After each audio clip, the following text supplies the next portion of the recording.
السلام علیکم ورحمۃ اللہ وبرکاتہ۔ اس درس کے اندر آپ سب کا استقبال ہے محترم دینی بھائیوں اور بہنوں اور عزیز طالبات۔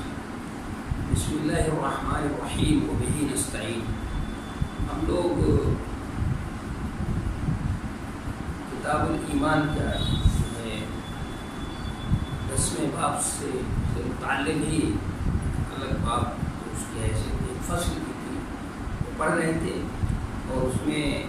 جو عبادہ بن صامت رضی اللہ تعالیٰ عنہ کی حدیث امام بخاری رحمۃ اللہ علیہ نقل کی ہے، اس حدیث کی تشریح ہو رہی تھی۔ اس حدیث میں یہ ہے کہ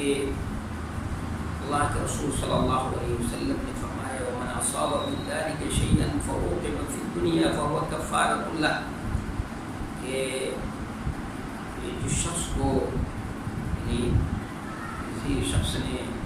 دنیا کے اندر گناہوں کا ارتکاب کیا اور معصیت کا ارتکاب کیا، چوری کی، بدکاری کی، یہ دانی محسن ہے، یہ شرابی ہے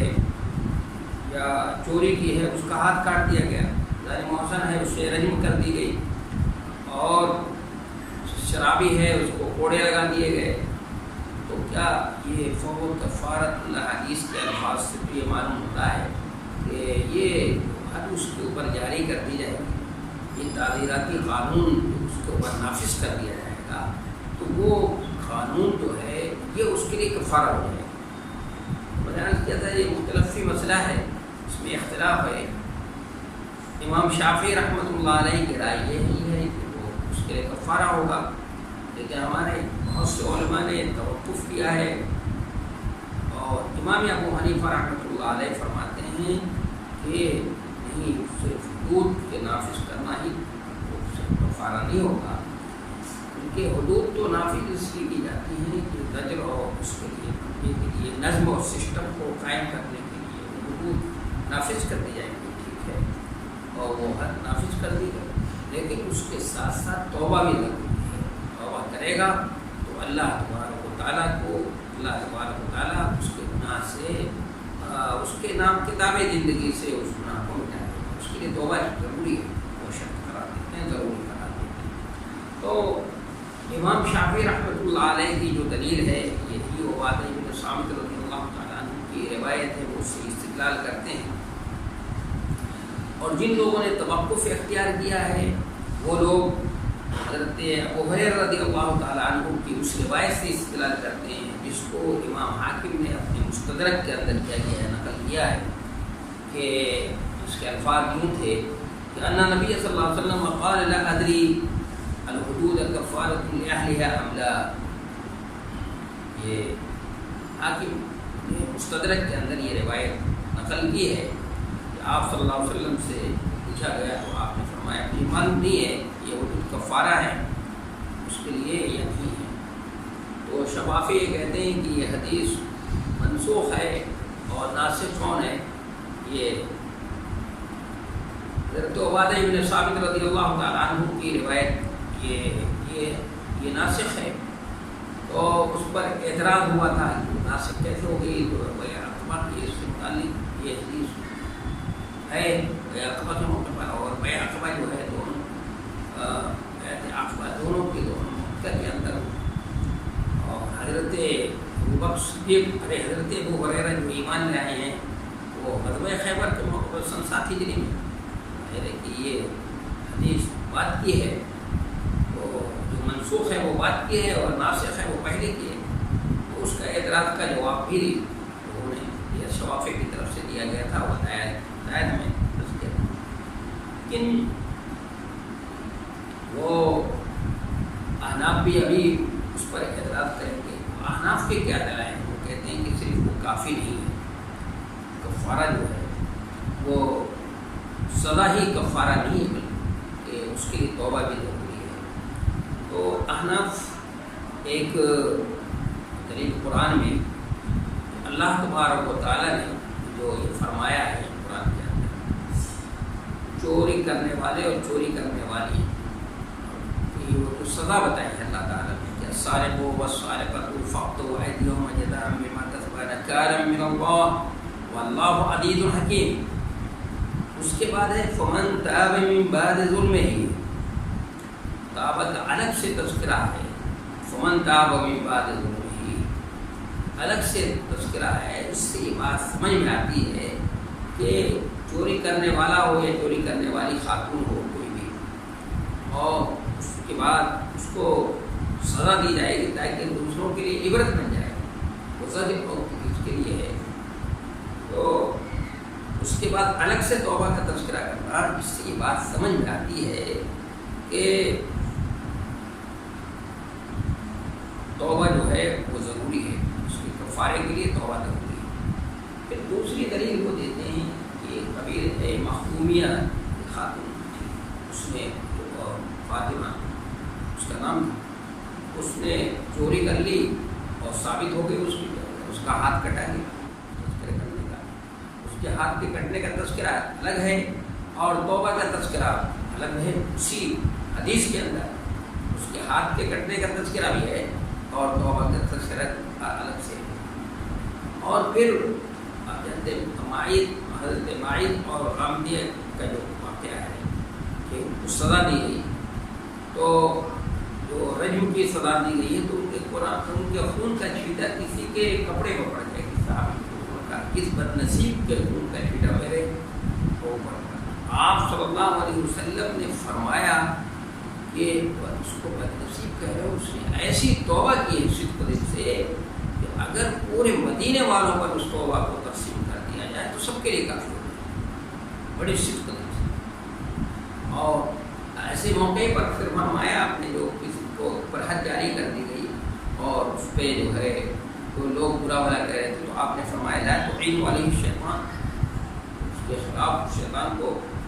مدد نہ کرو. مطلب یہ کہ تم اس کو برا بھلا کہہ رہے ہو، یہ کہہ رہے ہو اس نے توبہ کی ہے اور اللہ تبارک و تعالیٰ اس کی توبہ کو جو ہے قبول فرما دیا. تو یہ احناف کی دلیل ہے. اور پھر امام طحاوی رحمۃ اللہ علیہ نے اپنی کتاب طحاوی کے اندر لکھا ہے کہ اس میں یہ ہے کہ ایک شخص کے اوپر حد جاری کی گئی تعزیراتی قانون کے تحت، اس پہ حد جاری نافذ کیا گیا. پھر اس کے بعد آپ نے فرمایا قل استغفر اللہ واتوب الیہ، تم یہ کہو کہ میں اللہ سے استغفار کرتا ہوں اور اس کی طرف پلٹتا ہوں. واتوب الیہ. پھر آپ نے فرمایا اسی تعاوی کے اندر ہے اللہم تب علیہ، کہ اللہ اس کی توبہ قبول فرمائے. تو اس لیے احناف بھی کہتے ہیں کہ یہ جو صرف حد جو ہے یہ کفارہ نہیں ہے، یہ گناہوں کا کفارہ جو ہے یہ اس سے حد نہیں ہے. جیسا کہ شوافی کہتے ہیں کیا وہ توقف کریں، انہوں نے کہا اس کے بعد توبہ بھی شرط ہے، توبہ بھی ضروری ہے. تو اس کے لیے انہوں نے دلیل اور انہوں نے یہ بتایا کہ جو ابھی حضرت عبادہ بن صامت کی جو روایت ہے وہ روایت بیع عقبہ کے موقع کی ہے کہ نبی علیہ السلام والسلام اور یہ بیع عقبہ کب ہے یہ مکی زندگی میں ہے، یعنی ہجرت سے پہلے کا واقعہ ہے. اور حضرت ابو ہریرہ رضی اللہ تعالیٰ عنہ کا واقعہ جو ہے یہ بات کہ آپ فرما رہے ہیں مجھے معلوم نہیں ہے کہ حدود جو ہے یہ کفارہ ہے یا نہیں ہے، اس کے لیے کفارہ ہوتی ہے نہیں ہوتی. دوسری روایتوں میں آپ نے کہہ دیا کہ استغفار کرو، اللہ سے توبہ کرو اور یہ کرو. تو حناف کہتے ہیں کہ چونکہ وہ پتہ چلتا ہے یہ وعدہ بن صامت رضی اللہ تعالیٰ عنہ کی جو روایت ہے وہ بیع عقبہ کے موقع کی ہے، اور بیع عقبہ جو ہے وہ مکی زندگی کے اندر 12 ہجری اور 13 ہجری کے اندر ہے. اس لیے کہ حدیث کے اندر جو الفاظ ہے کہ قول ہوئی اصابت، کہ نبی صلی اللہ علیہ وسلم نے جب یہ بیعت دی ہے تو آپ کے پاس اصابت من اصحابی، صحابہ کی ایک جماعت تھی. تو میں نے کہا ہے صحابہ یہاں پر انہوں نے، میں نے کہا کہ صحابہ 10 تک کے لیے، اس وقت بھی میں نے کہا 10 کے لیے، کیونکہ دوسری روایت میں رہت کا لفظ ہے. رہت، اور رہت کہتے ہیں جماعت کو. ایک جماعت چھوٹی 9 سے 10 تک کی جو جماعت ہوتی ہے، تک کی جماعت ہوتی ہے، اس کو رہت کہتے ہیں. کیا صحابہ کا لفظ جو ہے بہت زیادہ اگر بولا جاتا ہے تو 40 تک کی جماعت میں، تو ظاہر ہے بیعت ثانی ہے وہ جماعت یہ دوسری مرتبہ جو آپ نے دوسرے 13ویں سال میں تو اس میں 75 یا 72 لوگ تھے. تو یہ جو الفاظ ہیں اس سے تو یہی بات سمجھ میں آتی ہے کہ بھائی یہ اسی موقع کی بات ہے. یہ اخبار کے موقع پر آپ نے حضرت عبادہ بن صامت رضی اللہ تعالیٰ عنہ سے ان نواحی کے سلسلے میں بیعت لی ہے آپ صلی اللہ علیہ وسلم نے، اور انہوں نے آپ سے بیعت کی ہے. تو شوافی کی طرف سے یہ بات کہی گئی تھی، وہ یہ بات کہی گئی تھی اور اس کا جواب یہ دیا گیا تھا. حنف یہ اعتراض کرتے ہیں اور حنف کہتے ہیں کہ یہ رحت کا لفظ آیا ہے بعد میں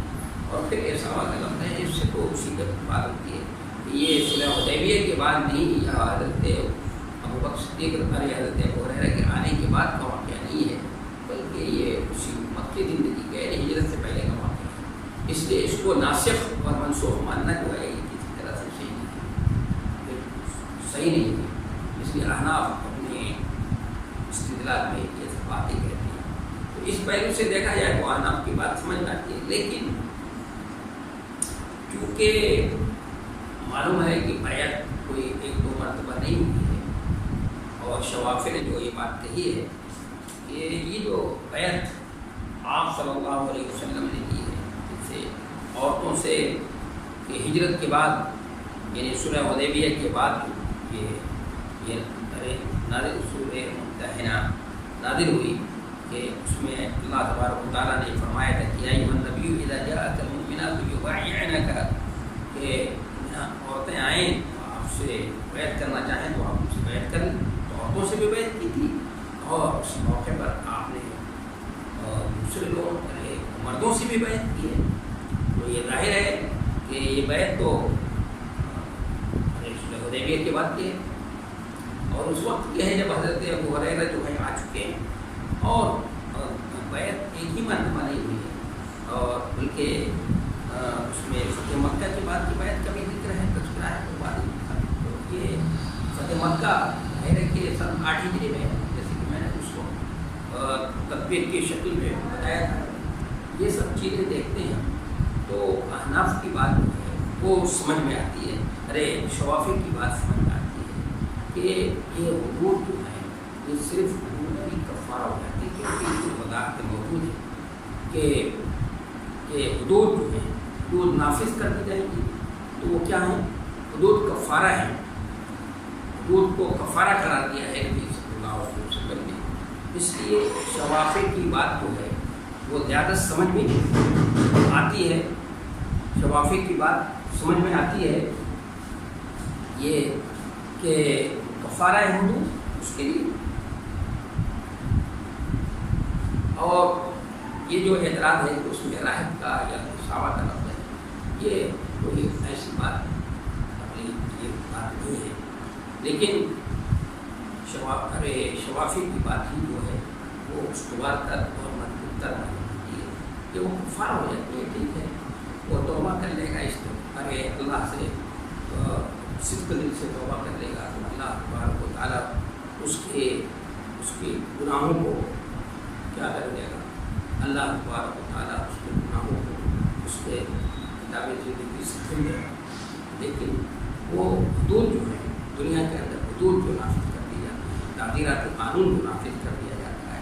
تو وہ قانون جو ہے وہ اس کے لیے کفارہ بن جائے گا کیونکہ حدیث کے اندر صراحت موجود ہے. یہ یعنی اس وقت کی بات ہے. وہ تو حضرت ابو ہریرہ کی حدیث میں آپ نے اس وقت یہ فرمایا تھا کہ اس کا علم نہیں تھا، لیکن جب اس کا علم آپ کو ہو گیا آپ صلی اللہ علیہ وسلم کا وہ معلوم ہو گیا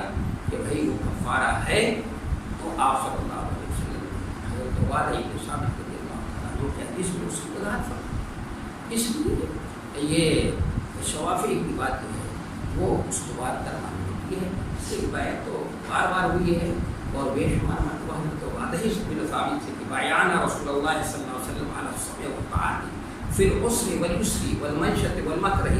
وعلى أثرة علينا وعلى ألا ننادي الأمر أهله حتى نرى كفرا بواحا. یہ حدیث بھی ہم نے رسول اللہ صلی اللہ علیہ وسلم سے اس بات پر بیعت کی کہ ہم سنیں گے سنیں گے اور اطاعت کریں گے. اس پر بھی بیعت اور حضرت جریر بن عبداللہ سے بھی روایت ہے کہ بایعنا رسول اللہ صلی اللہ علیہ وسلم علی السمع والطاعۃ والنصح لكل مسلم،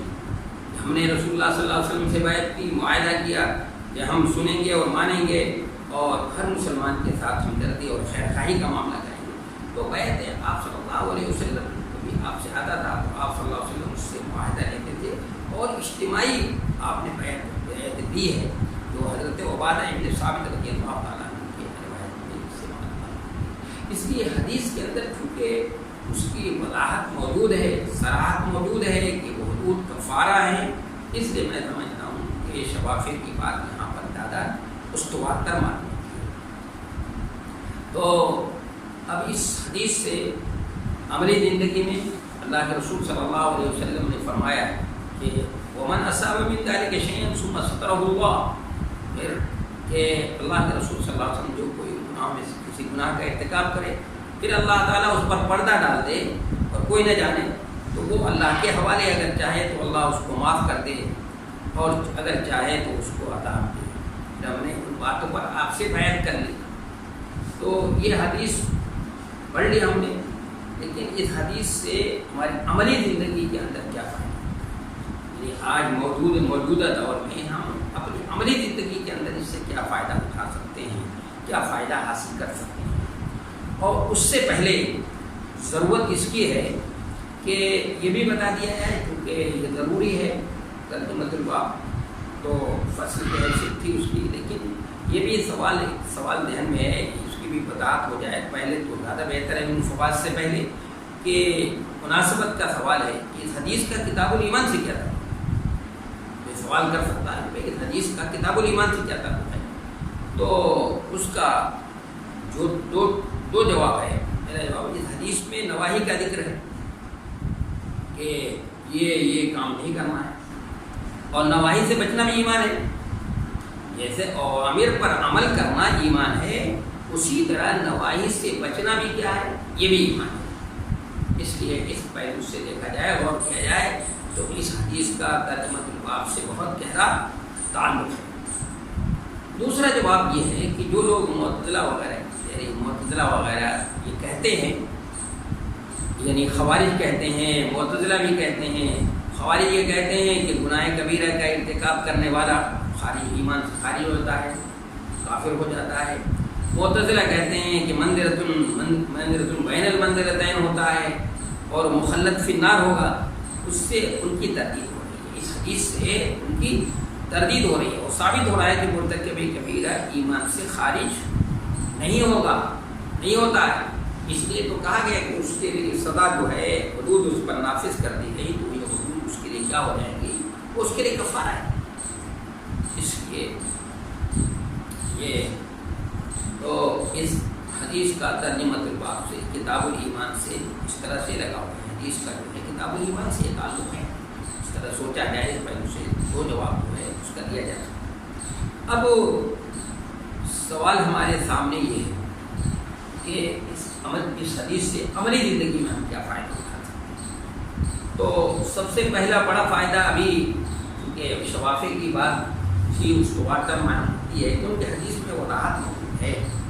باقاعدہ صراحت موجود ہے کہ حدود کو نافذ کر دیا وہ کفارۃ اللہ، وہ اس کے لیے کفارہ ہے۔ تو معلوم ہوا کہ حدود ارے گناہوں کا کفارہ ہے، جیسے توبہ نہ کرے، اور یہی امام شافعی رحمۃ اللہ علیہ وسلم ہم عملی زندگی میں اس سے فائدہ یہ اٹھا سکتے ہیں۔ اور دوسرے پہلو سے غور کیا جائے تو امام ابو حنیفہ رحمۃ اللہ علیہ نے کہا ہے کہ توبہ بھی ضروری ہے، اسے بھی کیونکہ وہ بھی دلیلیں جو انہوں نے دی ہیں وہ بھی کسی حد تک بعض پہلو سے تو کمزور ہیں، لیکن دوسرے پہلو سے کچھ دیکھا جائے گا اور کیا جائے اور گہرائی اور گہرائی سے اس کے اندر کیا جائے تو بہت کچھ پہلو سے وہ مضبوط بھی ہے۔ دوسرا فائدہ یہ ہے اس حدیث سے عملی زندگی کے اندر ہمیں فائدہ یہ حاصل ہوا، اس حدیث میں خوارج کی تردید ہے، یا آج کل خوارج اور معتزلہ کی تردید ہے، یا آج کل بھی اس ذہن کے لوگ ہیں، بہت سے لوگ اس ذہن میں، اور آج کل تو مغربی ذہن رکھنے والے عام طور پہ جو مغرب پرست ہیں، کہ مغربی ذہن مستغرب جن کو کہا جاتا ہے، یا مستشرقین ہیں، وہ اس اسی ذہن کے حامل ہیں خوارج اور معتزلہ کے، اور جو بہت سے لوگ اب اس دور میں بھی منکرین حدیث کا ایک بڑا طبقہ جو ہے، تو یہ اس دور میں پہلی صدی ہجری کے آخر میں اور پہلی صدی ہجری میں یہ خوارج اور معتزلہ جو ہیں یہ منظر عام پر آ گئے تھے، اور انہوں نے سنتوں کا انکار کر دیا تھا، اور بہت سی حدیثوں کا انہوں نے انکار کیا۔ اسی طرح کے آج کے دور میں بھی بہت سے لوگ ہیں جو حدیثوں کا انکار کرتے ہیں اور اس طرح کی باتیں کرتے ہیں، وہی خوارج اور معتزلہ والی بات کرتے ہیں۔ اور اس زمانے میں اللہ کے فضل و کرم سے ایسے لوگ تھے جو علم اور فضل کے اعتبار سے اور پڑھے ہوئے تھے، ان کا علم بڑا مضبوط تھا، اور وہ محدثین کی ایک بڑی جماعت تھی۔ انہوں نے ان کا بہت ہی زبردست انداز سے مقابلہ کیا، اور جس انداز سے، جس پہلو سے وہ اسلام اور مسلمانوں پر وہ حملے کر رہے تھے، اسی انداز سے انہوں نے ان کی تردید کی، تو ان کی کوششوں اور کاوشوں سے یہ فتنہ جو ہے تھوڑے دنوں کے بعد، چند سالوں کے اندر ہی اندر یہ فتنہ جو ہے کیا ہو گیا، دب گیا، اور ان کا خاتمہ ہو گیا۔ لیکن آج پھر وہی فتنہ جو ہے سر اٹھا رہا ہے، اور بڑی طاقت کے ساتھ فتنہ وہ سر اٹھا رہا ہے، اور یہ جدید طبقہ جو ہے، نیا طبقہ جو ہے، جو ماڈرن جو اپنے کو کہتا ہے، اور جنہوں نے یونیورسٹیوں کے اندر تعلیم حاصل کی ہے، جو ان کی جدید تعلیم ہے، قرآن و حدیث کو اپنے سے مطالعہ کر لیا، انہوں نے پڑھ لیا ہے، اور اپنے مطالعے کی بنیاد پر وہ اپنے مفکر اسلام اور بڑے بڑے مفسر قرآن، اور یہ کہتے ہیں جب تو دین کے اصول اور ضابطوں سے واقف نہیں ہے، جو فقہی اصول ہیں اس سے بھی واقف نہیں ہے، قرآن اور حدیث کے بھی اس کے اندر جو رموز ہیں، اسرار رموز ہیں، اس سے بھی واقف نہیں ہے، وہ بھی آج اس طرح کی باتیں کرتے ہیں۔ تو اس حدیث میں خوارج کی تردید ہے، وہ کہتے ہیں کہ مرتکب کبیرہ ایمان سے خارج ہو جاتا ہے، حالانکہ حدیث میں مرتکب کبیرہ کو اللہ کی مشیت پر موقوف رکھا گیا ہے۔ کیا اللہ کے رسول صلی اللہ علیہ وسلم نے کیا اگر ایمان سے خارج ہو جاتا تو اس کی معافی کا کیا سوال؟ اللہ کے رسول نے کیا فرمایا کہ ومن اصاب من ذلك شيء ثم ستره الله فهو الى الله ان شاء عفا عنه وان شاء عاقبه، کہ اگر کسی نے کوئی شخص کوئی گناہوں میں کا ارتکاب کرے، کوئی گناہوں میں کسی گناہ کا ارتکاب کرے، پھر اللہ اس پر پردہ ڈال دیتا ہے، تو اگر کوئی نہ جانے تو وہ اللہ کے حوالے ہے، اگر چاہے تو اللہ اس کو معاف کرے، اور اگر چاہے تو اس کو عذاب سزا دے دے۔ تو اگر ایسی بات ہوتی جیسا کہ خوارج کہہ رہے ہیں، یا آج کل کے ماڈرن دور کے لوگ کہتے ہیں، تو اگر ایسی بات ہوتی کہ مرتکب کبیرہ ایمان سے خارج ہو جاتا، حالانکہ حدیث میں مرتکب کبیرہ کو اللہ کی مشیت پر موقف رکھا گیا ہے، اللہ چاہے تو اس کو معاف کر دے، چاہے تو اس کو سزا دے، اور ایمان سے خارج ہو جاتا اس کی معافی کیا سوال ہوتا ہے؟ اس کی معافی کا سوال ہی نہیں تھا جب وہ ایمان سے خارج ہو جاتا، اس لیے ان کی کیا ہو گئی اس سے تردید۔ اگر کوئی اس طرح کی بات کرے تو اس کے سامنے ہم یہ حدیث کیا کر سکتے ہیں، پیش کر سکتے ہیں۔ آج کے دور میں جدید طبقے میں کوئی ماڈرن دور کا کوئی بھی شخص اگر اس طرح کی بات کرے تو ہم اس سے یہ بات کر سکتے ہیں۔ تیسری بات، کسی بھی معین آدمی پر جنت اور جہنم کی گواہی نہیں دی جا سکتی۔ کسی بھی شخص کو اس عمل زندگی میں ہمیں تیسرا فائدہ اس سے یہ حاصل ہوتا ہے اس حدیث کو پڑھنے سے، کہ بھی کسی بھی معین شخص کی کہ فلاں شخص یہ جنتی ہے ہم کہہ دیں، یا کہیں کسی کے بارے میں کہ یہ جہنمی ہے، ایسا جو ہے نہیں کہہ سکتے۔ لیکن وہ لوگ مستثنیٰ ہیں جن کے بارے میں نص وارد ہے، جیسے عشرہ مبشرہ ہیں کہ نبی علیہ السلام نے دشت و نصیب ہیں، جن کو دنیا ہی میں اللہ کے رسول صلی اللہ علیہ وسلم نے جنت کی بشارت دے دی۔ حضرت عثمان ذو النورین ہیں، ان کو اللہ کے رسول صلی اللہ علیہ وسلم نے زندگی کے اندر جو ہے وہ جنت کی بشارت دے دی تھی۔ وہ لوگ مستثنیٰ ہیں، اس سے مستثنیٰ ہوں گے، لیکن ان کے علاوہ کسی کے بارے میں ہم یہ کہتے ہیں پورے وثوق کے ساتھ کہ بھائی طاقت کے ساتھ کہ فلاں جنتی ہے، یا فلاں کے بارے میں ہم کہتے ہیں کہ فلاں جہنمی ہے، ایسا نہیں کہہ سکتے۔ اس حدیث سے یہ بات سمجھ میں آتی ہے، یہ حدیث سے یہ بات سمجھ میں آتی ہے۔ اور چوتھی بات اس حدیث سے ہمیں یہ سمجھ میں آتی ہے یہ ضرورت اور مصلحت کے پیش نظر ضرورت ہے، یہ ضرورت ہے اور مصلحت کے پیش نظر امام وقت رعایا سے بیعت لے سکتا ہے۔ یہ جیسے نبی علیہ السلام نے مختلف اوقات میں اپنے صحابہ کرام سے بیعت لی ہے، مختلف اوقات میں بیعت لی ہے، مردوں سے بھی لی ہے اور عورتوں سے بھی لی ہے۔ تو اسی طرح سے اگر ضرورت کا تقاضا ہو، مصلحت کا تقاضا ہو، تو امام وقت جو ہے کسی بھی دور میں امام وقت جو ہے اپنی رعایت سے کیا کر سکتا ہے، وہ بیعت لے سکتا ہے۔ یہ اہم وہ فوائد ہیں ہمیں اس حدیث کو پڑھنے سے جو ہے کیا ہے حاصل ہوتا ہے۔ اس عملی زندگی میں ہم اس سے فائدہ اٹھا سکتے ہیں، آج کے دور میں ہم اس سے جو ہے کیا کر سکتے ہیں، فائدہ اٹھا سکتے ہیں۔ تو یہ باب جو ہے مکمل ہو گیا۔ پھر اب باب 12واں باب جو ہے پڑھتا ہوں۔ بسم اللہ الرحمن الرحیم وبہ نستعین۔ باب من الدین الفرار من الفتن، باب من الدین الفرار من الفتن۔ به قال حدثنا عبد الله بن مسلمة، به قال حدثنا عبد الله بن مسلمة عن مالك عن عبد الرحمن بن عبد الله بن عبد الرحمن بن أبي صعصة عن أبيه عن أبي سعيد الخدري أنه قال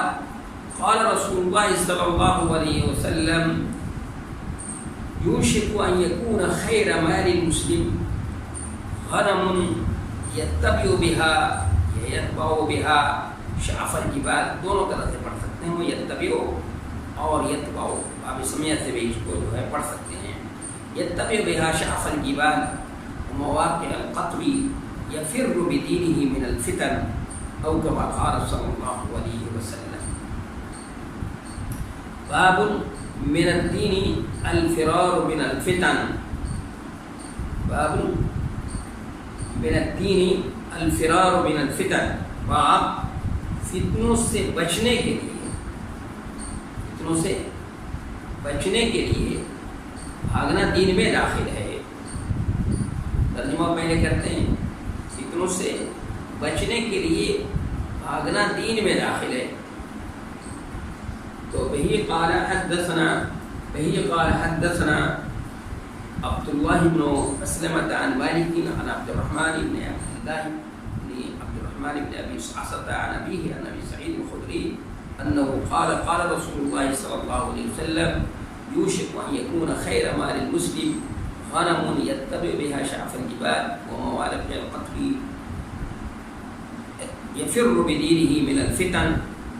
تو انشاءاللہ کل والے درس میں، اس کے بعد والے درس میں جو ہے اس کا ترجمہ ہوگا، کیونکہ وقت ہو چکا ہے، اس لیے اسی پر عبارت کرتا ہوں، اور کل جو ہے انشاءاللہ اس کا ترجمہ بھی ہوگا، پھر اس کی تشریح بھی ہوگی، اور امام بخاری رحمۃ اللہ علیہ کا جو مقصد ہے وہ مقصد بھی ہمارے سامنے آئے گا۔ پھر یہ کہ اس حدیث سے جو حدیث اس میں نقل کیے ہوئے ہیں، اس سے عملی زندگی میں ہم اس سے کیا فائدہ اٹھا سکتے ہیں، اور کیا کچھ ہم اس سے حاصل کر سکتے ہیں، کیا کچھ ہم حاصل کر سکتے ہیں۔